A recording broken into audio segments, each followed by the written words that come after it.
Pessoal, Marcos Petri aqui em um momento muito especial que vai marcar o ano de vocês. Nesse finzinho de 2020 vai trazer um conteúdo bastante impactante para as vidas de vocês e que veio de uma dúvida lá do Instagram. Lembrando-se que a minha tag lá no Instagram para vocês mandarem algumas sugestões aqui para o canal é @petriem5 e essa dúvida, essa sugestão, aliás, veio da minha amiga Silvia.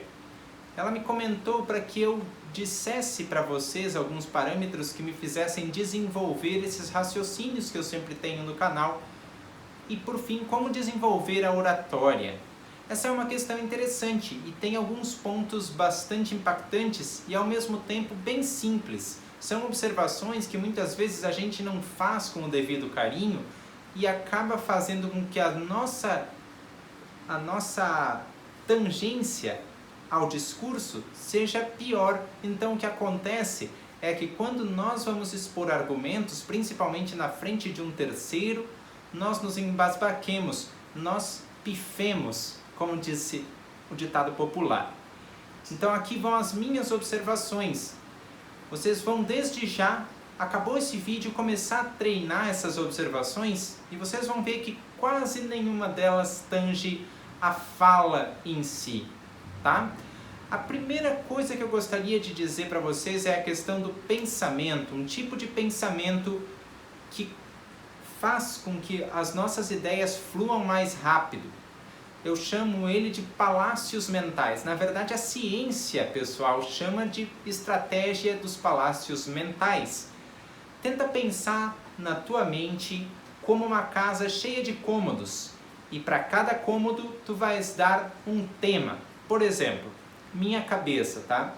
Tem o cômodo do alemão, o cômodo da língua inglesa, o cômodo da língua espanhola, um cômodo, um puxadinho que eu estou construindo da língua catalã. E por que eu penso assim? Porque quando eu quero pensar no alemão, é só eu pensar que eu tenho que mobiliar o quarto da Alemanha. O quarto já está pronto. Eu só preciso carregar mais móveis. E assim funciona o palácio mental.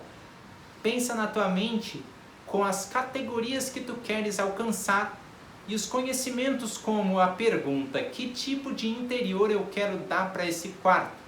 É um interior mais ousado? É um interior mais conservador? É um interior mais planejado, mais despojado? Isso vai da cabeça, vai da mentalidade de cada um na hora de se aproximar dos conhecimentos. A observação número 2, e para mim a mais fundamental, aquela que eu quero que vocês saiam daqui já praticando. Quando nós pensamos em falar, nós pensamos em parlamento, em parlamentar. E não é errado. Os parlamentares são nossas vozes, por isso precisam seguir um rito, precisam seguir um protocolo, mas não quer dizer que toda e qualquer fala em público seja endereçada a parlamentares. O que eu quero dizer com isso? Tem muita gente que fica pensando assim, mas com que palavra eu começo a conversar com esse cidadão? Aí perde tempo, fica pescando as ideias, e a ideia original, a tua vontade original de conversar com o sujeito já se foi. Nós temos que pensar que, apesar de haver ritos e passagens dentro do convencimento público, há também os ritos informais. Gente, ser informal não quer dizer ser menos convincente. Isso é uma coisa que eu aprendi na faculdade e me fez muito bem. O professor, muitas vezes, ele era assertivo sem ser demasiado formal. Porque quando às vezes nós tentamos ir por caminhos muito formais, nós tropeçamos na etiqueta. E nós acabamos com a autenticidade, que é o carro-chefe de qualquer discurso. Pensem, por exemplo, quando vocês ganharam aquele presente, né? Nós estamos nos aproximando dessa época, presente de amigo secreto. Uou, é o CD da minha banda favorita, cara! Ah, não gostei. Esse tipo de autenticidade nós perdemos quando encaramos os terceiros. Lembrando, informalidade não significa partir para a vulgaridade. Nós temos que entender essa linha, que é tênue muitas vezes. As pessoas querem ser informais e acabam sendo vulgares, né? Glamorizando palavrões, né? Que dependendo do tipo de teu discurso pode te prejudicar.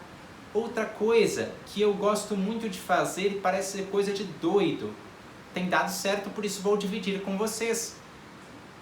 Assim como os palácios mentais são os nossos quartos que precisam ser mobiliados, esses quartos têm arquitetura e inspiração.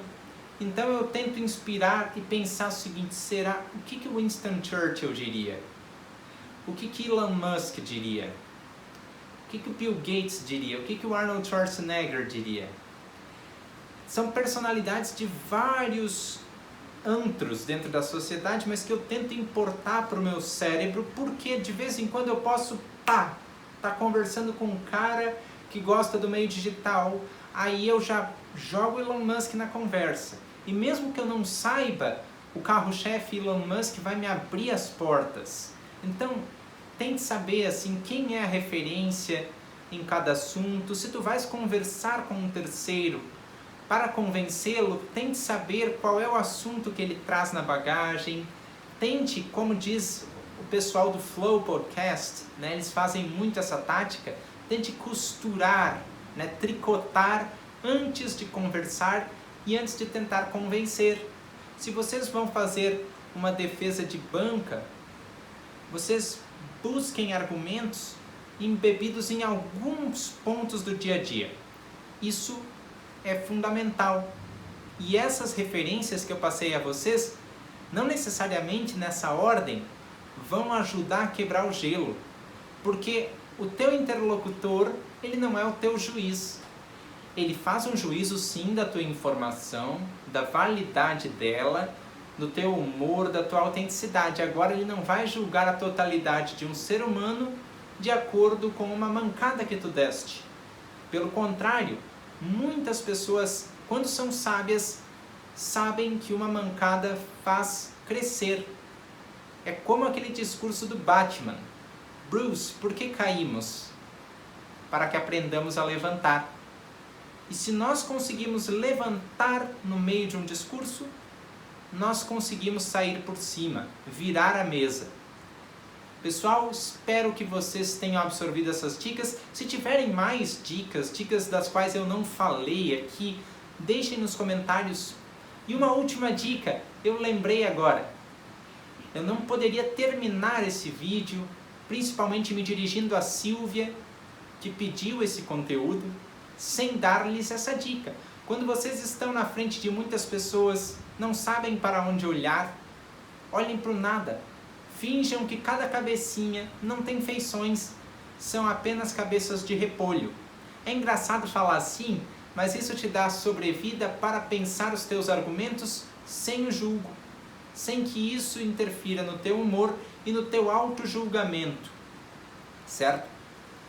Pessoal, agora sim eu me despeço de vocês e digo-lhes muito obrigado por estarem aqui, agora mais que nunca, nessa época de isolamento social. Nós estamos distantes, mas não isolados. Tá certo? Um grande abraço, fiquem bem e se cuidem. Tchau!